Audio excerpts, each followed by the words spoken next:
Assembly की यह हरकत ज्यादा देर बर्दाश्त नहीं हुई।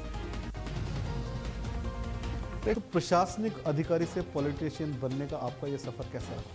कि ये सफ़र मेरी रुचि का है, इसलिए मुझे अच्छा लगता है। पोस्टर्स की राजनीति भी होती है, यात्राएं भी निकलती हैं, समर्थक मंच भी बनते हैं। एक सीनियर लीडर, 3 बार के आप एमपी हैं, आप एक सीनियर लीडर होने के नाते इन सब चीज़ों को किस तरीके से देखते हैं? हमारे यहाँ ये विषय नहीं है जो मैं समझ पा रहा हूँ।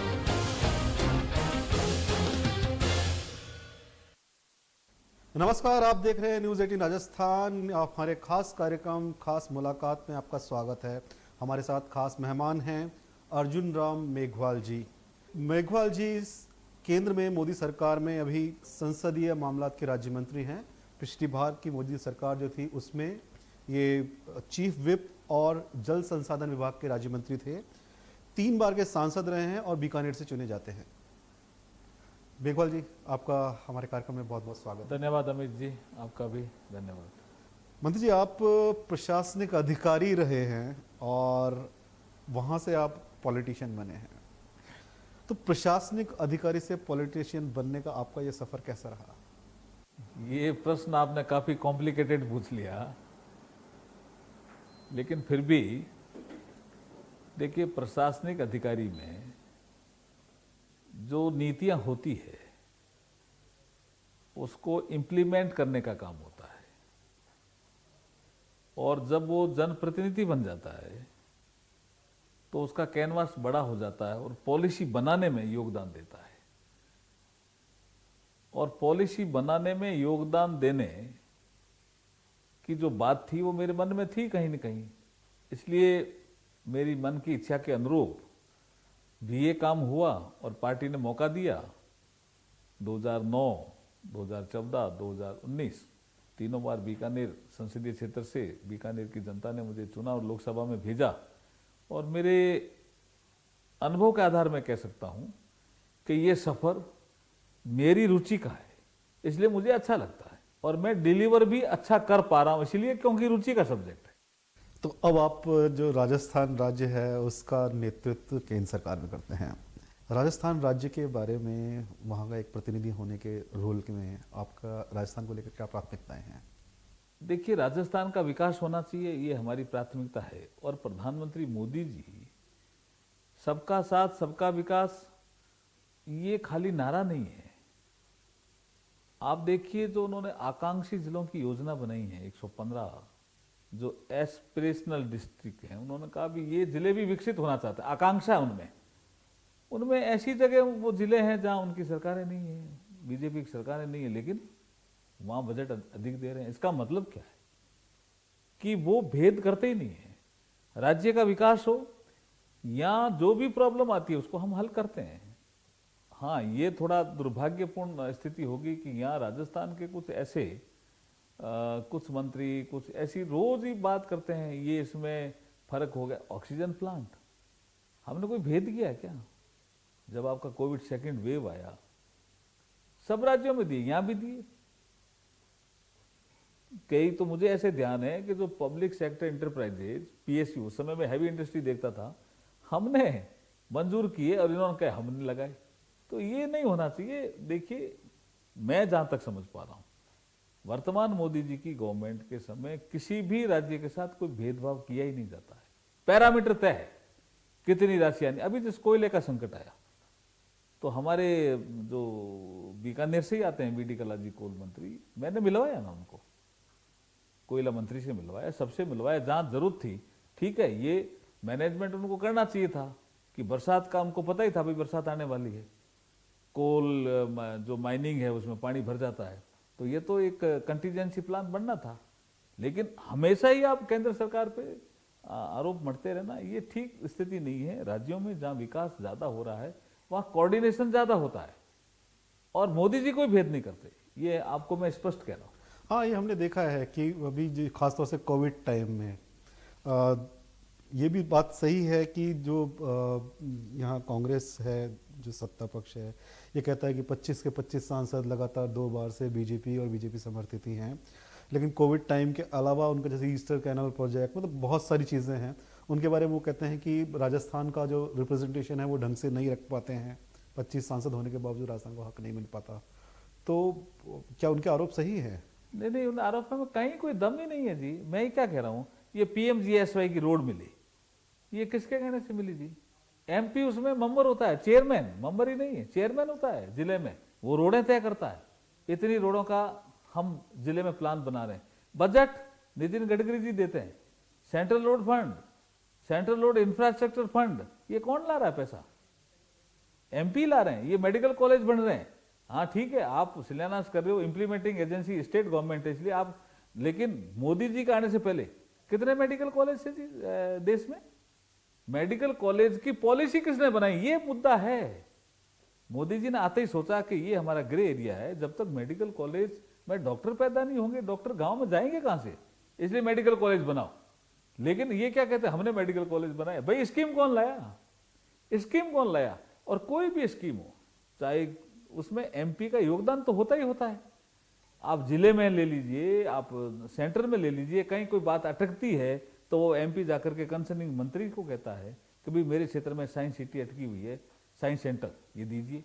मैं जैसे अभी कल्चर मिनिस्टर से देखता हूँ तो मैं देखता हूँ कई MP मेरे पास आते हैं कि साहब मेरा ये ASI की साइट है, इस साइट में काम ढंग से नहीं। ऐसा कहना आसान होता है, इसमें क्या करते हैं ये आजकल, इनको इनसिक्योरिटी जैसा या तो वर्तमान नेतृत्व को, कांग्रेस को फील हो गया, क्योंकि 2 खेमों में बटी हुई सरकार तो है, तो उनको लगता है MLAs को तो कुछ मत बोलो, वो तो पता नहीं क्या क्या कर रहे हैं जी, MPओं को बोलो जैसे मोदी की पॉपुलैरिटी कम हो। ये ठीक नहीं है विषय, ये विषय ठीक नहीं है। तो उसका कहीं ना कहीं माइलेज मोदी जी को मिलता तो होगा, मिल रहा है ना।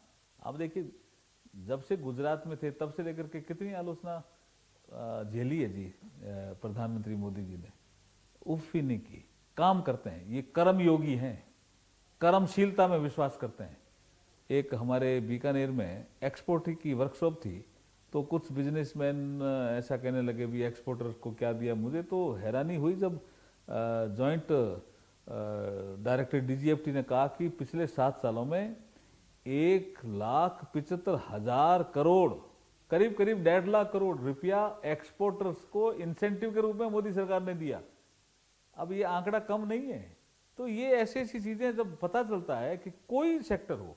अच्छा, प्रधानमंत्री मोदी जी की सोच क्या है कि वो इन साइलों में नहीं सोचते कि एक पर्टिकुलर चीज में सोच लिया छोड़ दिया, कॉम्प्रिहेंसिव सोचते हैं। उनको लगता था 2022 तक मकान सबके बनाने हैं, इसलिए आपके प्रधानमंत्री आवास योजना में पैसा भी बढ़ाया, स्केल बढ़ाए, स्पीड बढ़ाए। ये तकलीफ होती है इनको कि अभी ये प्रधानमंत्री आवास का पैसा कोई MP नहीं ला रहा तो कौन ला रहा है जी?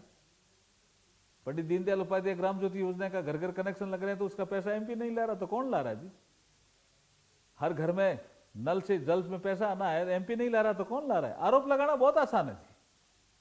हर MP एक दिशा की बैठक होती है जिले में, उसमें समीक्षा करता है। जो भी अधिकारी कहते हैं कि साहब ये हमारे केंद्र सरकार से मामले अपेक्षित हैं, वो MP लगातार प्रयास करता है उस मंत्रियों से पास जाकर के। और मैं तो ये और कहना चाहता हूं कि भाई ये वर्तमान सरकार जो कांग्रेस की राजस्थान में चल रही है, ये आरोप लगाने की बजाय हमारे वहां राजस्थान हाउस दिल्ली में या बीकानेर हाउस में आकर के मीटिंग तो लेवे कि हमने आपको ये प्रस्ताव भेजे थे, इस प्रस्ताव में कहां कहां हुआ, हम बताएंगे ये प्रस्ताव हमने मंजूर कराया, ये प्रस्ताव भी हमने मंजूर कराया, इतना पैसा हमने मंजूर कराया, हम बताएंगे। लेकिन उनको वो करना नहीं ना, उनको तो आरोप लगाना है। अर्जुन राम मेघवाल जी से बातचीत का सिलसिला जारी रहेगा, यहां रुकेंगे एक छोटे से ब्रेक के लिए। तो प्रशासनिक अधिकारी से पॉलिटिशियन बनने का आपका ये सफर कैसा है? कि ये सफर मेरी रुचि का है, इसलिए मुझे अच्छा लगता है। पोस्टर्स की राजनीति भी होती है, यात्राएं भी निकलती हैं, समर्थक मंच भी बनते हैं। एक सीनियर लीडर, 3 बार के आप MP हैं, आप एक सीनियर लीडर होने के नाते इन सब चीज़ों को किस तरीके से देखते हैं? हमारे यहाँ ये विषय नहीं है जो मैं समझ पा रहा हूँ।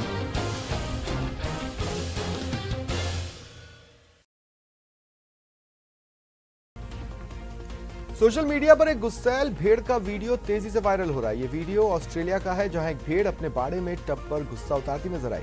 इस भेड़ को जब गुस्सा उतारने के लिए कुछ नहीं मिला तो उसने सामने रखे टब को ही निशाना बनाया और बार बार उस पर अपने सिर से टक्कर मारने लगी। 2 बिल्लियों का अनोखा खेल इंटरनेट पर जमकर वायरल है। दोनों बिल्लियां एक घर के अंदर आपस में खेलती दिखीं, जिसमें वो दोनों एक दूसरे पर चढ़कर निकलती दिखीं। पहले एक बिल्ली दूसरे की पीठ पर चढ़कर कूदी, जिसके बाद दूसरी भी उसकी नकल करती देखी गई। और अब देखिए बिल्ली और कुत्ते की दोस्ती का ये वीडियो। दोनों एक दूसरे के साथ खेलते नजर आए। कभी बिल्ली कुत्ते पर कूदकर उसके साथ खेलने लगी, कभी दोनों लोटपोट होकर मजे लेते दिखे। एक गाय का बॉल से खेलने का वीडियो धूम मचा रहा है। गाय एक मैदान में खड़ी दिखी, तभी उसकी मालकिन एक बड़ी बॉल लेकर पहुंची। उसने जैसे ही बॉल को गाय के सामने रखा, गाय बॉल को उछाल उछाल कर खेलने लगी। और अब एक कुत्ते को फुटबॉल मैच रोकते देखिए। बोस्निया में फुटबॉल मैच के दौरान एक कुत्ता मैदान में घुस गया। मैदान में कुत्ता बॉल का पीछा करता नजर आया। सोशल मीडिया पर एक बंदर का हिरण की पीठ पर बैठकर सवारी का वीडियो खूब देखा जा रहा है। यह हिरण एक पार्क में घूम रहा था। इसकी पीठ पर बंदर आ बैठा। इस दौरान हिरण दौड़ता भी दिखा, लेकिन बंदर ने अपना संतुलन एक बार भी नहीं खोया। और अब ये देख रहे हैं आप वायरल वीडियो प्यासे कुत्ते का। अमेरिका के वॉशिंगटन में एक कुत्ते का स्पेंसर से पानी पीने का वीडियो वायरल हो रहा है। वो पिछले 2 पैरों पर खड़े होकर फ्रिज से पानी पीते नजर आए। एक मछली का बिल्ली पर हमले का वीडियो वायरल है। इसमें पहले ये बिल्ली मछली को पंजे मारकर परेशान करती दिखी, फिर मछली से बिल्ली की यह हरकत ज्यादा देर बर्दाश्त नहीं हुई। एक कुत्ते का वीडियो धूम मचा रहा है। वीडियो में ये कुत्ता एक छोटे कुत्ते को प्यार करता दिखा। उसका मालिक एक छोटा सा कुत्ता लेकर आया था, जिसे देख वो खुशी से उछलने लगा। मौनी रॉय ने मशहूर अभिनेत्री माधुरी दीक्षित के साथ प्रशासनिक अधिकारी से पॉलिटिशियन बनने का आपका ये सफर कैसा रहा? कि ये सफर मेरी रुचि का है, इसलिए मुझे अच्छा लगता है। पोस्टर्स की राजनीति भी होती है, यात्राएं भी निकलती हैं, समर्थक मंच भी बनते हैं। एक सीनियर लीडर, 3 बार के आप एमपी हैं, आप एक सीनियर लीडर होने के नाते इन सब चीज़ों को किस तरीके से देखते हैं? हमारे यहाँ ये विषय नहीं है जो मैं समझ पा रहा हूँ।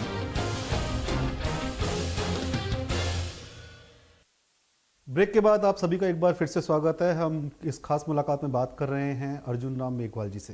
सर, आने वाला जो यूपी इलेक्शन है, इसमें आप धर्मेंद्र प्रधान के साथ में सह प्रभारी बनाए गए हैं यूपी इलेक्शन के लिए।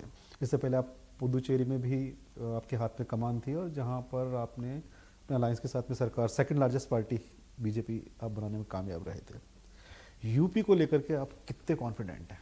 देखिए अमित जी, यूपी निश्चित रूप से इस देश का सबसे बड़ा प्रदेश है, अगर मैं कहूँ एक पॉलिटिकल सेंस के लिए भी, और विधानसभा में संख्या भी 403 है। इसमें यूपी में जो पिछले 4.5 साल से जो काम हुआ है, वो अलग तरह का काम दिख रहा है। हम 2 मुद्दों को लेकर के ही जनता के बीच में जाने वाले हैं। डेवलपमेंट के काम में तेजी आई है, रफ्तार बढ़ी है। दूसरा, गुड गवर्नेंस हुआ है। जैसे मैं एक उदाहरण दूं, जैसे आपको समझ में आएगा कि किस तरह का गुड गवर्नेंस हुआ है। गांव में कौन कहाँ बैठा है, उसका घर है लेकिन पट्टा नहीं है, तो रोज ही झगड़ा होता था। तुम आगे बढ़ गए, ये तुमने यहाँ कैसे कब्जा कर लिया, ये भैंस कैसे यहाँ बांध दी, उसने कहा मेरे दादाजी बांधते थे। तो उसकी मैपिंग नहीं होने से, जिसको हम खतौनी बोलते हैं, हमारे यहाँ पे जैसे जमाबंदी हो गई तो पता चल गया भाई ये पट्टा है उसका। वहाँ उस तरह का कोई सिस्टम नहीं था। योगी जी ने इसका सैटेलाइट से ऐसा कोई सिस्टम किया कि जो जहाँ बैठा है उसकी मैपिंग करो और उसको कहो ये तेरा घर है, तो वो मैपिंग हो गई। अब अगर कहीं गाय बंध रही है, भैंस बंध रही है, बकरी बंध रही है, या उसका खाली बाड़ा है, वो भी मैपिंग हो गई। तो कोई बदमाशी नहीं कर सकता।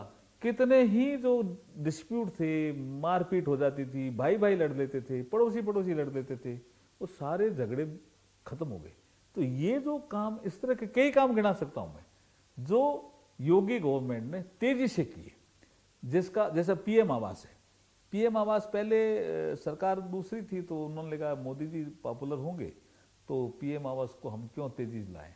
लेकिन जैसे योगी जी आए, शौचालय का उन्होंने नाम दिया इज्जत घर, तो इज्जत घर भी बहुत बने और साथ में मकान भी बन गए। तो पीएम आवास साथ में आपका इज्जत घर, तो वो आदमी स्वाभिमान के साथ और सम्मान के साथ जीने लगा। ये डेवलपमेंट मॉडल जो योगी जी ने तेजी से अपनाया, तेजी से, देखिए इसमें कोई शक नहीं है, कोई कुछ आरोप लगा हुआ है। देखिए ईमानदार मुख्यमंत्री हैं, परिश्रमी मुख्यमंत्री हैं। आप देखिए कोविड उनको भी हुआ था, लेकिन कोविड जैसे ही ठीक हुआ पूरे यूपी में लगातार जा रहे हैं। और यहाँ हमारे चीफ मिनिस्टर साहब 8 सिविल लाइन से बाहर ही नहीं निकल रहे हैं, खाली एमपीओ को ही कोस रहे हैं। अरे भाई तुम्हारे सत्ता पक्ष के एमएलए हैं, उनको तो पूछो वो क्या कर रहे हैं। तो आप कहते हैं यूपी में जो योगी सरकार के काम हुए हैं उनके बदौलत आप जीतने को लेकर कॉन्फिडेंट हैं, तो क्या वहाँ पर उत्तर प्रदेश में आप बतौर सीएम फेस योगी को ही प्रोजेक्ट करने वाले हैं, उन्हीं के चेहरे पर चुनाव लड़ा जाएगा? सीएम है ना अभी, ये विषय तो संसदीय बोर्ड का है, लेकिन अभी तो वही सीएम है।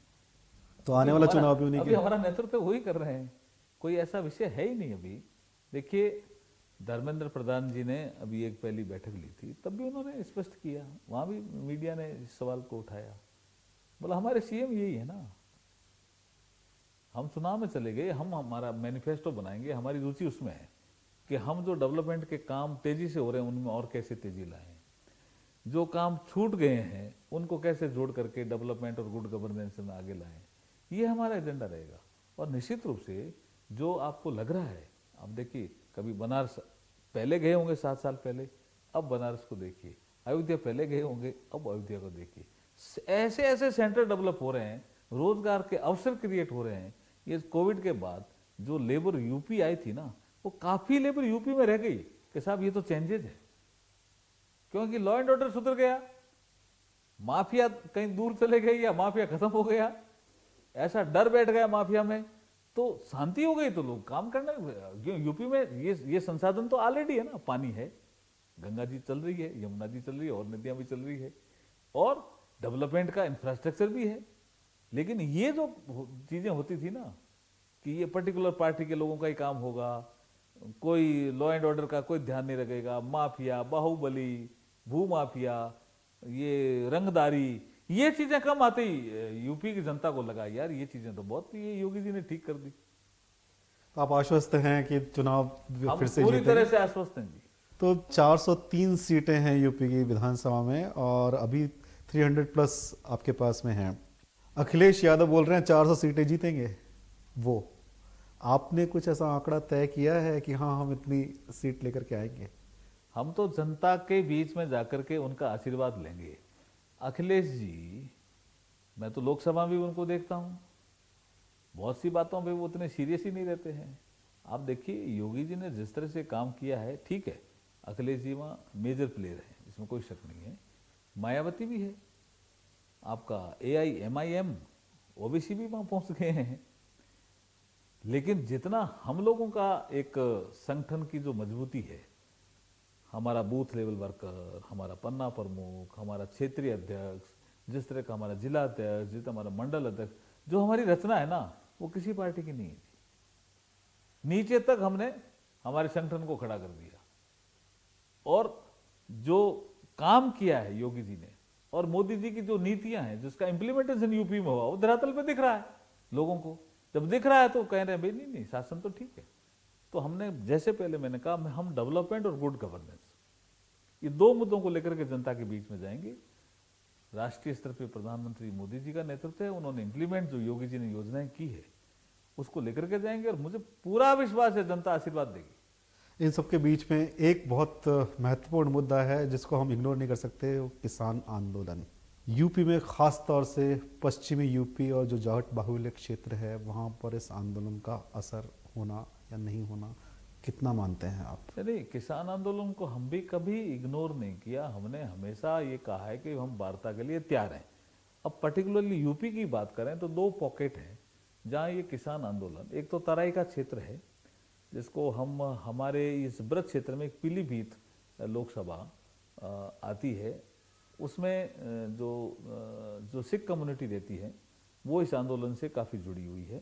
और पश्चिमी उत्तर प्रदेश में हम अगर मेरठ, सहारनपुर, बागपत, श्यामली इनकी बात करें तो यहाँ भी इसमें आंदोलन में लोग इसमें शरीक होते हैं।